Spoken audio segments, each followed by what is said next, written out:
अन्नपूर्णा सदा पूर्णा शंकर प्राण वल्लवे ज्ञान विज्ञान सिद्ध्यर्थम भिक्षाम देहि चा पार्वती। जय हो माता अन्नपूर्णा की। माता अन्नपूर्णा की कृपा सभी पर बनी रहे और सभी का घर धन धान्य से भरा रहे। आज मैं आप सभी को माता अन्नपूर्णा की महिमा की कथा सुना रही हूँ। इस कथा को पूरी सुनिए और वीडियो को लाइक जरूर कीजिए और कमेंट में जय माता अन्नपूर्णा जरूर लिखिए। एक समय की बात है। काशी निवासी धनंजय की पत्नी का नाम सुलक्षणा था। उसे सभी सुख प्राप्त थे, बस निर्धनता ही उसके दुख का एक कारण था। यह दुख उसे हर समय सताता रहता था। एक दिन सुलक्षणा अपने पति से बोली, स्वामी कुछ कार्य करो तो काम चले, इस प्रकार कब तक काम चलेगा। सुलक्षणा की बात धनंजय के मन में बैठ गई और वह उसी दिन विश्वनाथ शंकर जी को प्रसन्न करने के लिए बैठ गया और कहने लगा, हे देवाधिदेव, हे विश्वेश्वर, मुझे पूजा पाठ कुछ नहीं आता, केवल आपके भरोसे बैठा हूँ। इतनी विनती करके वह 2-3 दिन भूखा प्यासा रहा।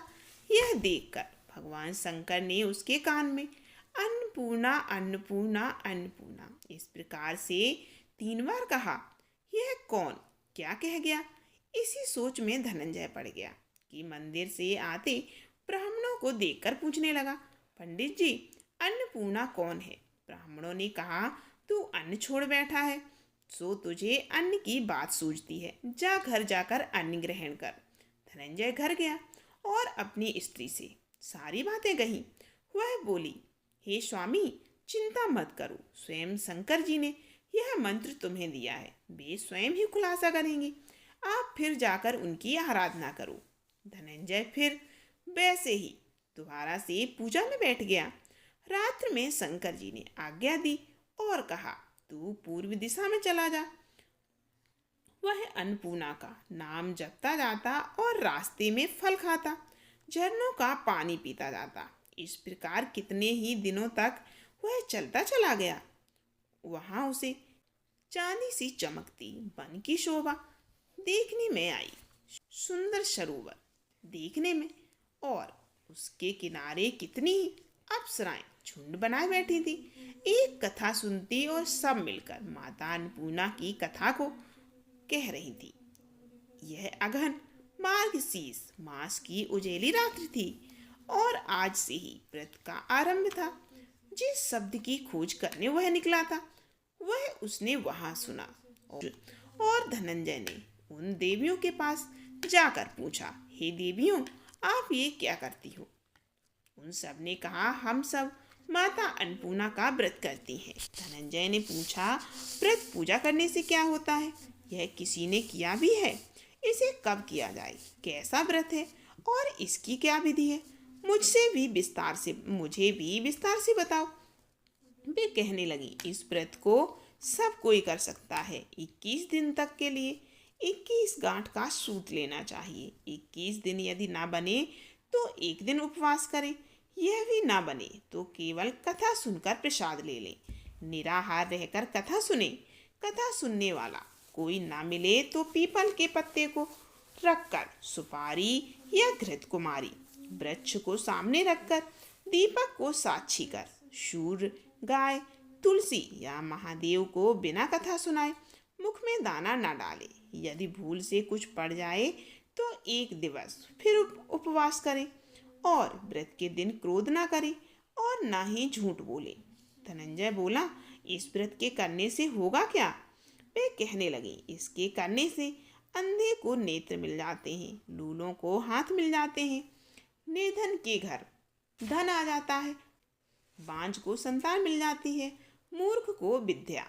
जो जिस कामना से व्रत करता है माता उसकी उसी इच्छा को पूरी करती है। वह कहने लगा, बहनों मेरे पास भी धन नहीं है, विद्या नहीं है, कुछ भी तो नहीं है, मैं तो दुखिया ब्राह्मण हूँ, मुझे इस व्रत का सूत दोगी?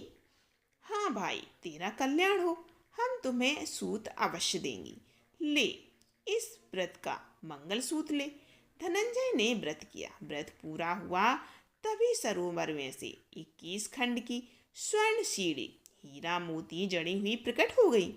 धनंजय उसमें जय अन्नपूर्णा कहता जाता। इस प्रकार कितनी ही सीढ़ियां उतर गया और देखता है कि करोड़ों सूर्य से प्रकाशमान माता अन्नपूर्णा का मंदिर है। उसके सामने स्वर्ण सिंहासन पर माता अन्नपूर्णा विराजमान है। सामने भिक्षा हेतु शंकर भगवान खड़े हैं। देवांगनाएं चवर डुलाती हैं। कितनी ही हथियार बांधे पहरा दे रही हैं। धनंजय दौड़कर माता जगदम्बा के चरणों में गिर गया। देवी उसके मन का क्लेश जान गई। धनंजय कहने लगा, माता आप तो अंतर्यामिनी हैं, आपको अपनी दशा में क्या बताऊं। माता बोली, मेरा व्रत किया है, जा संसार तेरा सत्कार करेगा। माता ने धनंजय की जीवा पर बीज मंत्र लिख दिया। अब तो उसके रोम रोम में विद्या प्रकट हो गई। इतने में क्या देखता है कि वह काशी विश्वनाथ के मंदिर में खड़ा है। माँ का वरदान लेकर धनंजय घर आ गया और सुलक्षणा से सब बात कही।